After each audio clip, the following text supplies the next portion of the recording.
Hello folks, welcome to Netcruzer RC. It's been a while since we went on a live video. I'm just sitting here in my truck.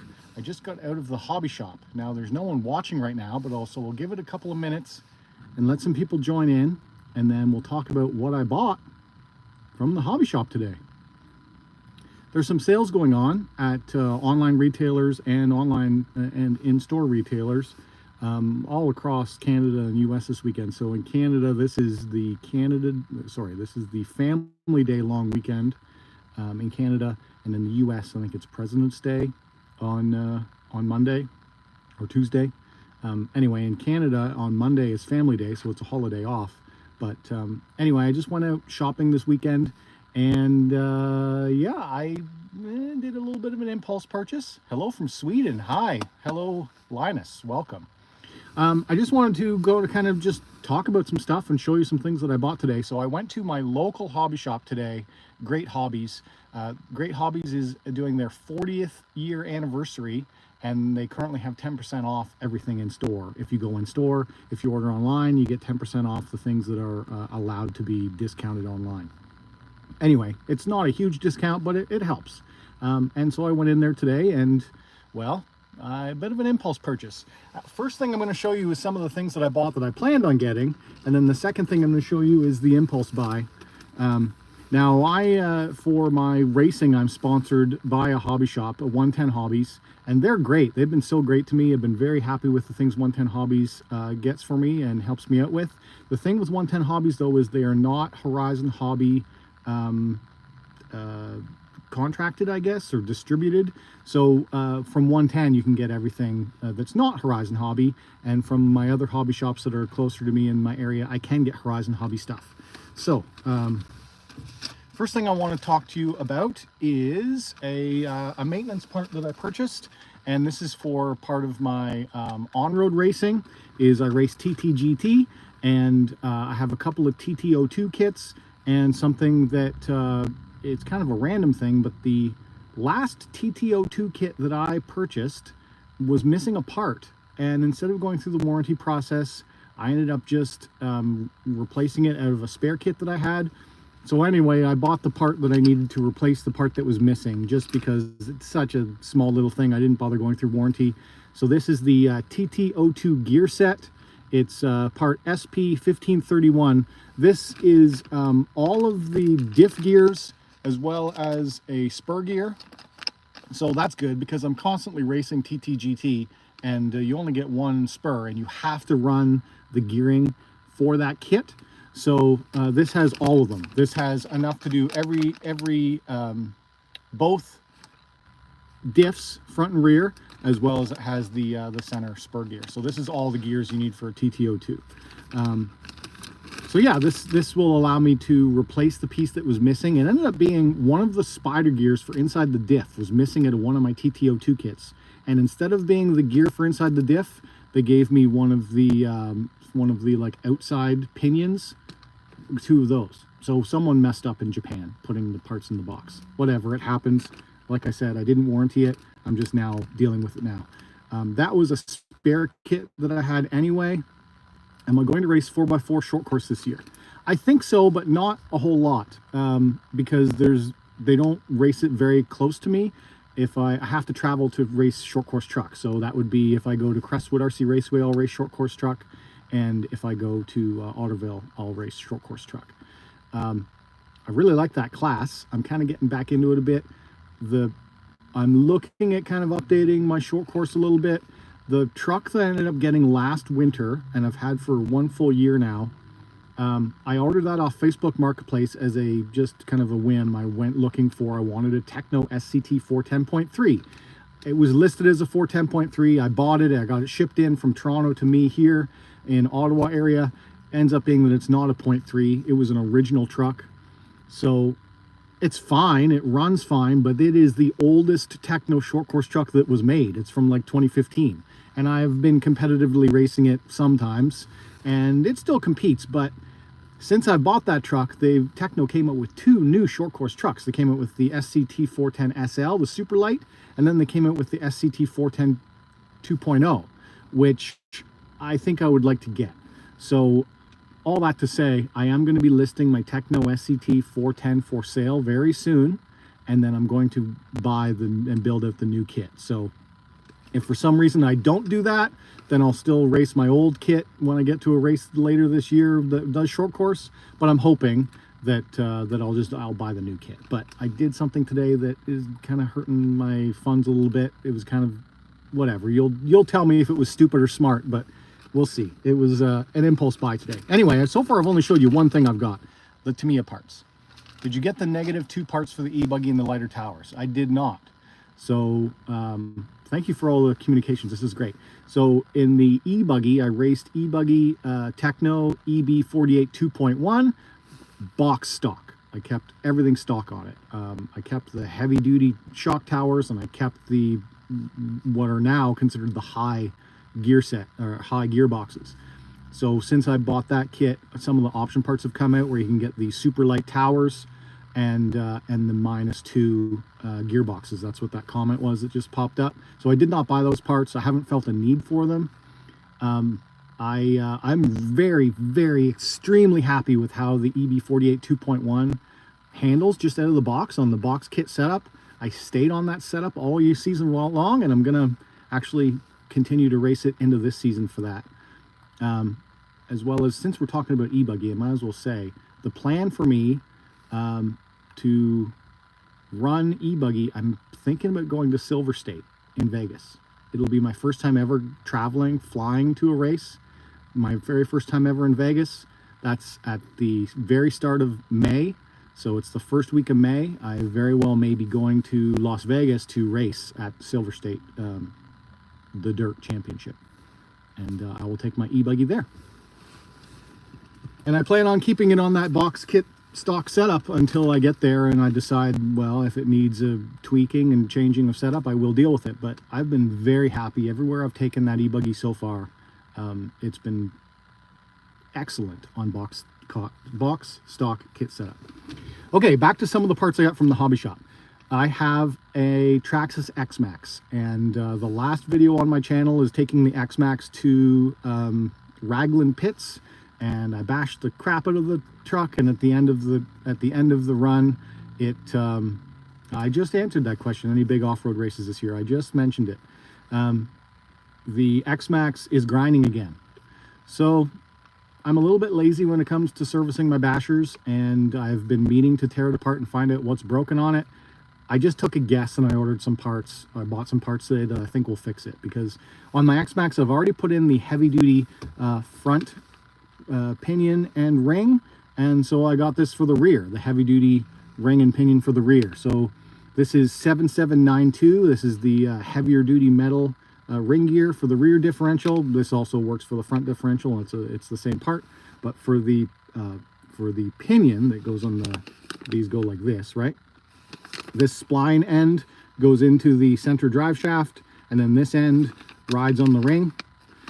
So this is the pinion side. This is for the rear. So I'm thinking that my rear is blown out now, probably stripped off the teeth of my rear, because I've already done the front. And we'll find out later if I made the right decision. I'm hoping I didn't blow out the front again.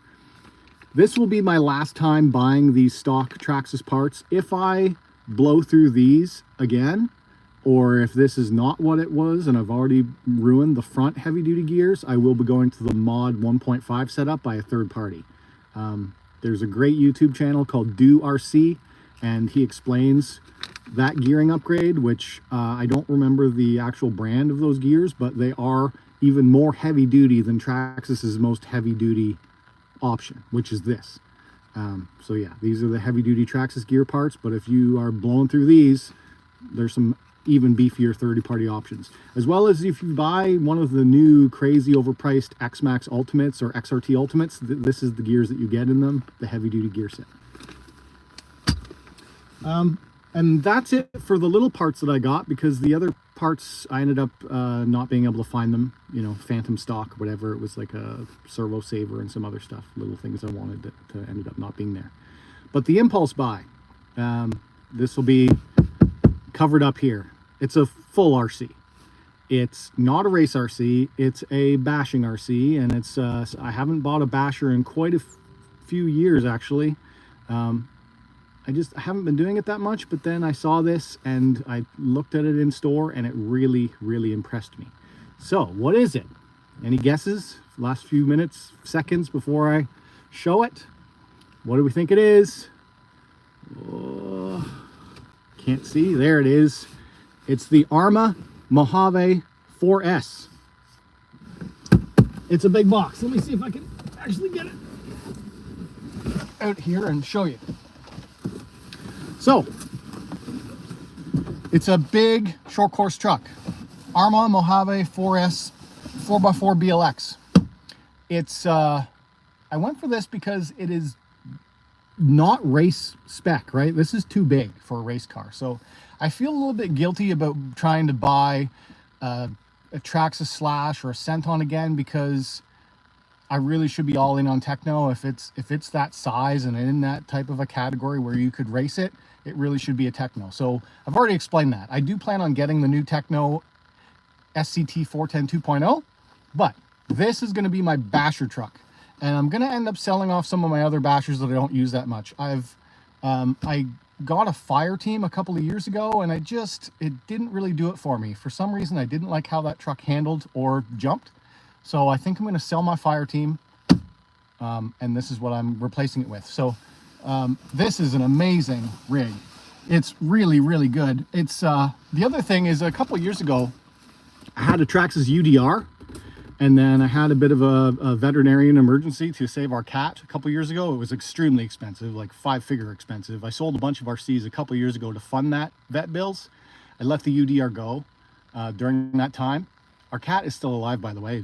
Lovely. She's a great cat. Absolutely love her. So I'm happy I did it, but I miss my UDR. Now, I'm not saying that this is going to handle like a UDR as well, but it looks like one. When you look at the body style, the body of it is extremely impressive. So I'm going to just take a look here, because this was a box that was opened, so I can actually show you it. I can actually show you the truck. I was pretty impressed with it. 5 figures for the surgery. Holy cow! Yeah, it was multiple surgeries. We had to do. Ended up being multiple surgeries and then complications. It started out being a $3,000 thing. It turned out to be over $10,000 by the end of it, because we had to put her through so much. But anyway, she's loving life now. This was years ago, and it was anyway. Life happens. Okay, this truck is friggin' gorgeous. I was very impressed with it. Something that even might not be coming off very well, because this is a live video. I will be making a separate video about this later, but even the white is like a nice pearl white. Very nice. The body is extremely well detailed. So like I said, I really missed my UDR and its kind of scaleness. The UDR in videos looked so nice, partially because of how it was designed with that solid rear axle and the really floaty suspension. It looks really cool on video, but so do these. These have been out for maybe 6 months or so, and it's just a really big short course truck. It's an all plastic chassis, but the design that went into this is really impressive. It's got really nice scale details. The beefiness of it is pretty extreme. It's got a nice big bumper, a nice big wheelie bar. The front section, this is like a rubber.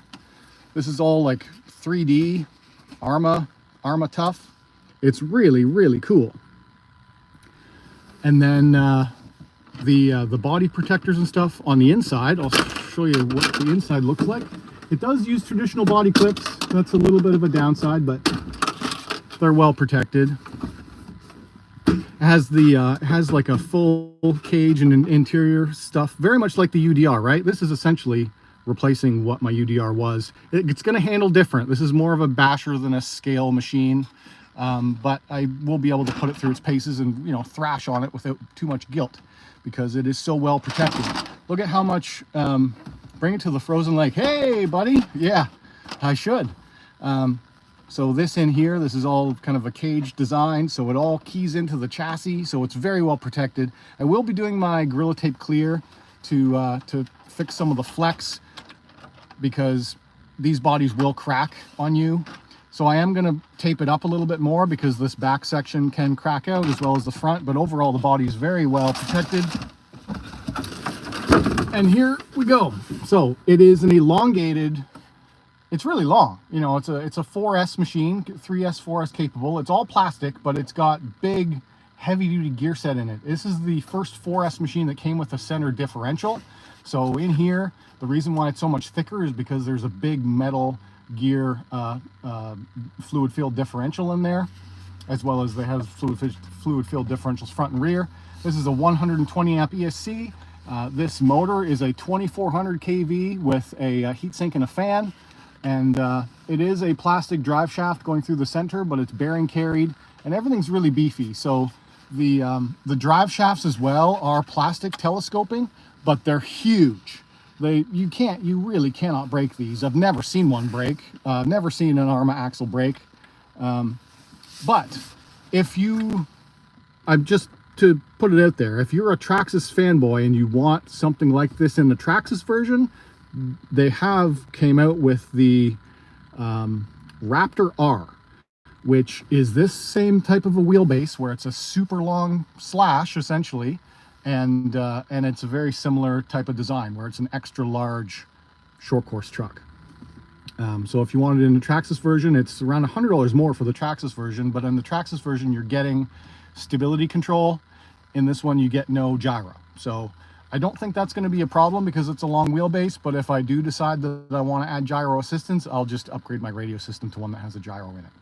This comes with the SLT3 radio system, which is a pretty basic radio, but it has the dual protocol SR315 receiver in it, so I can pair it with any Spectrum radio on DSMR. So I do have a DX5C, and I will be likely pairing it with a DX5C, so then I can go to the track on a non-race day, just like Friday nights or bash nights. They're doing a bash day tomorrow. I'll probably bring this to the track, Electrosport RC, tomorrow and give it its first run. And I'll pair it to my DX5C so I can run something like my Lozi DB Pro and this on the same radio system. So yeah, I bought a Mojave 4S. I'm pretty excited about it. I'm hoping that it gives me that type of handling feel in a basher that I've wanted, because it's a Big Rock. No, this is the Mojave 4S. The Big Rock, I have a Big Rock 3S. There's currently a Big Rock 6S. The Big Rock 6S is a Fireteam. It's the exact same chassis. It just, they've made different bumpers, different tires, and a different body, and they upgraded the electronics, which the electronics have a bit of a defect in the new gray. And the newest gray electronics, you do have to do firmware updates to get them fixed. Or if you were buying it from a hobby shop right now and wasn't part of the first builds, it might be fixed, but they have a bit of an issue coming off power. They nosedive off power. They apply the brakes for some reason. Anyway, these old speed controls don't. So that's the other thing, is that this was the last ARMA that came out with the orange electronics. And now since then they've upgraded them to the new gray, the version 2.0 electronics, which are supposedly better, but so far have been causing some problems in the wild. Same as there's a new Castle system out, the Copperhead 8. It also has problems in the wild. They're not doing very good quality control with these new things very much. The new Castle Copperhead 8, it only works properly with sensored motors. If you try and run it on a sensorless motor, it cogs and grinds and does all kinds of terrible things. So if you've got one of those, there's a firmware update coming for that speed control. Anyway, these Spectrums, these are Hobby Wings, rebranded Hobby Wings with some Spectrum Smart Electronics. That's the other benefit, is by pairing this with my DX5C, I'll get the smart telemetry. Now, to get the smart telemetry, you have to run a battery with the EC5 connector that gives it the telemetry. Genzace doesn't do that, but it's a pretty minor thing.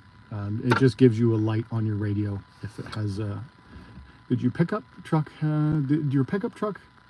what? Curious, did your pickup truck have the seat moving? I didn't catch that. Something about my pickup truck have the seat moving forward? Oh, the seat, the electronics in my seat, that's kind of gone away. It never did get fixed.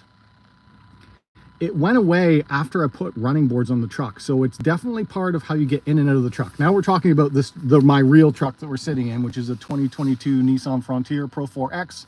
The rear, I think that's what he was asking about. The seat back, this seat back, the driver's seat back, when you would get in and out of the car, sometimes you would come back into the car and the back seat would be like reclined way back.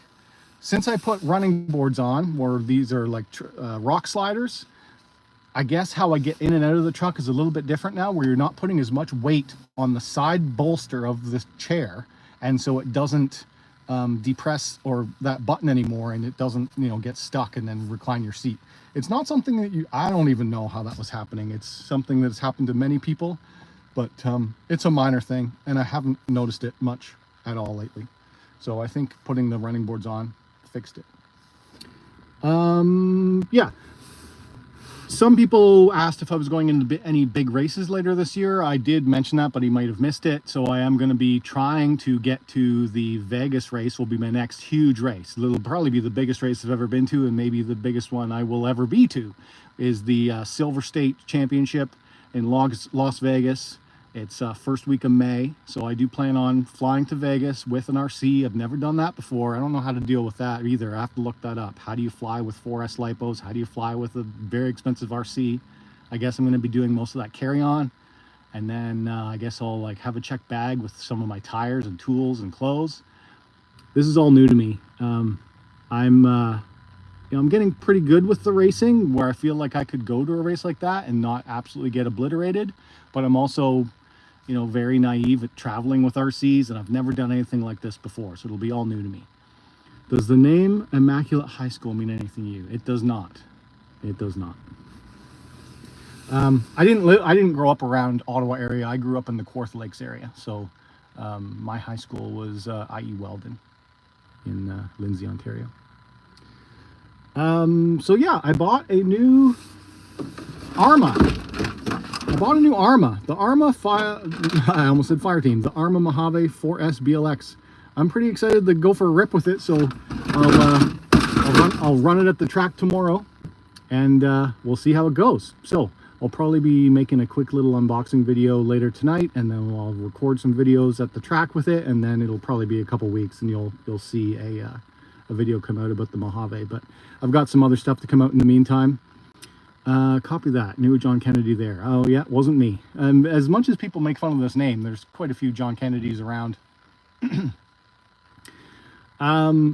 What's coming up next on the channel is probably going to be a bunch of my on-road stuff. So I have been racing on-road club racing quite often. Every 2 weeks we do an on-road carpet club race in Smiths Falls, Ontario. And I've recently, in the last, well, for this season, I got 2 new on-road vehicles. I got the Mugen Seiki MTC2R, and I got a used Roche Rapide F1 Evo 2 F1 car. And I have done videos of taking it to the CTSR Christmas race.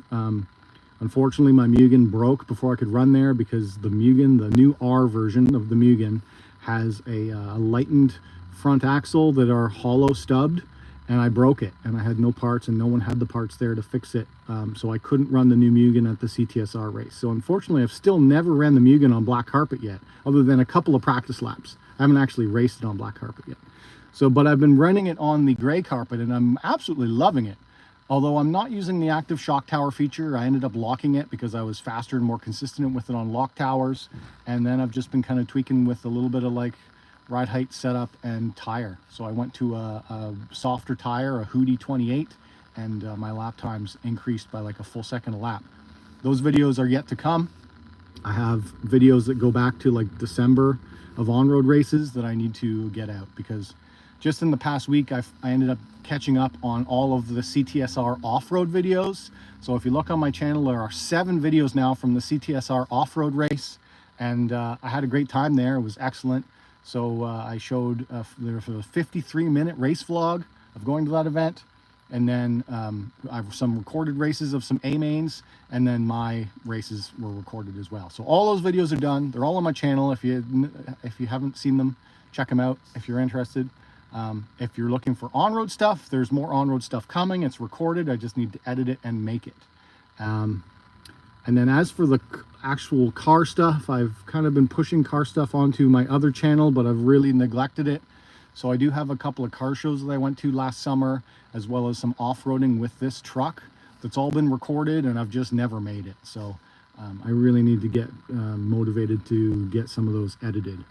The cars channel is still under 1,000 subscribers, so it's not monetized, but it's close. It's at 700 and some subscribers now on the Netcruzer Cars channel. So if you're interested in cars stuff, although that cars channel ended up becoming mostly like off-roading and trucking stuff because I bought a truck, and then actually that channel is when I got the Honda Pilot, the old Pilot, and I took it off-roading and bashed on it a bunch, and then sold it off and got this truck. And I've gone on a couple of off-road adventures with this truck. Some have been shown, and others I just have recorded and have to make them.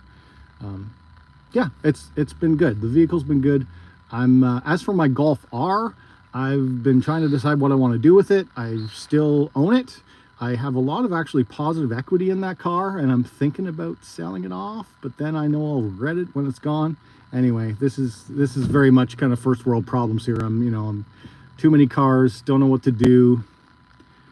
Payments keep coming out, don't know what to do. Anyway, that's life. I'm trying to make sure that I don't get rid of something that I love, but also want to make sure that I'm not just, throwing money away for, car payments and insurance and holding on to a vehicle that I'm not really using that much. I only put 5,000 kilometers on that car all last year, and I put 15,000 on the truck, as I was just looking at how much I drove for like tax reasons recently. So yeah, that's where I'm at. I've got some races coming up, on-road and off-road. I'll probably be taking this new Mojave 4S to the Electrosport track tomorrow, unless some unforeseen circumstance happens and I can't get there. I just saw that they are opening up the track tomorrow, Sunday, from 10 a.m. till 3 p.m. During daylight hours, so I'll probably go take it. Supercharged Jag. Yeah. See, Marcus, my friend 705 Toys, he knows what I'm thinking of. So if I sell the Golf R, what I might get is a Jaguar F-Pace SVR, supercharged V8 Jag. Something that is a do-all-in-one vehicle, because this truck is leased and it will be going back eventually, not anytime soon, but eventually I won't own this truck anymore. I know I'm not going to buy up this truck. So when the truck is gone, I would like to have a vehicle that does everything. So something that has the performance of my Golf R, but also something that can tow and, go mild, soft off-roading with. The Jag does it all, but it is very expensive to buy a new one. I would never buy a new one. A new Jag SVR is over $100,000. I can never justify that. I'm not a rich man, although I just tend to buy stuff and hold on to it. The Jaguar I'm looking at is a 2019. It's used. It's got almost 100,000 kilometers on it, so I would end up having to buy an expensive extended warranty to justify owning it, to make sure I don't, get into catastrophic repair situations. So it ends up being a lot of money. It ends up being, by the time you add on taxes and a really good extended warranty package, you're almost at $70,000 for a used Jaguar that's 5 years old with 100,000 K on it. It's a lot. I don't know if I'm going to do that, but it's been on my mind a lot. Anyway, holding on to my Golf R is by far the most affordable thing to do, but probably the most intelligent thing to do is to just sell it, because I have a lot of positive equity in the R, and if I ended up just selling it off, I could pocket a lot of money and just hold on to that money and decide what I want to put into in the future. Anyway, that's all outside of RC stuff, but it also somewhat applies to YouTube because I show it all. Anyway, so that's where we're at. Things are going to be selling soon. I'm probably going to list the Techno SCT 410 for sale soon because I want to get the 2.0. I'm going to sell the Arma Fireteam just because it didn't really do it for me. It's a great car. It's a great RC. It never really gave me the feels that I liked driving it. So I'm hoping that this does it. The new Mojave 4S. We'll see. If I don't like it, then this will be up for sale soon too. But I think I'm going to like this. All right, we're going to end it. It's been almost a half an hour of me rambling on. Thank you very much for watching. I really appreciate it. Thank you for all my subscribers, everyone who watches and likes and comments and shares. It's very much appreciated. I've been doing YouTube now for well over 10 years. I've had some mild successes with some, you know, viral videos of a lot of car stuff. 1 or 2 little RC things did well, but overall I just keep on at it because I know it helps people get into the hobby. A lot of people have learned from the stuff I've put out.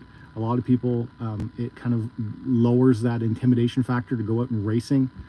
I've really kind of changed from when I first started putting videos on YouTube in 2012. I was just backyard bashing with a Traxxas Summit, and here we are in 2024, and I'm on Team Techno RC. I have multiple race sponsors, and I'm talking about flying to Vegas to go to a world championship race. So I'm really happy with that trajectory of my life. It's really worked out for me. I'm really happy with how things have went. I've gotten a lot better at racing in the last decade, and I really feel like I'm kind of at my peak now. So we'll see. You know, I'm 45 years old. Reaction times are slowing down, and this might be my last year of, you know, going all in on racing, because there's no money in this. There's no good prize money in this. If you're not a pro, like a pro, 100% sponsored pro, you get no money. So it's more about personal satisfaction and showing that you're, you know, really good at it. It's a personal hobby that that is quite satisfying, but also it's gotten a lot more expensive to do over the years. So thankfully I can help justify it and monetize it and subsidize it through my YouTube channel, so that helps a lot. So thank you all for watching. Really appreciate you all, and we'll get out and bash this new Arma here soon. All right, bye everybody. Thanks for watching.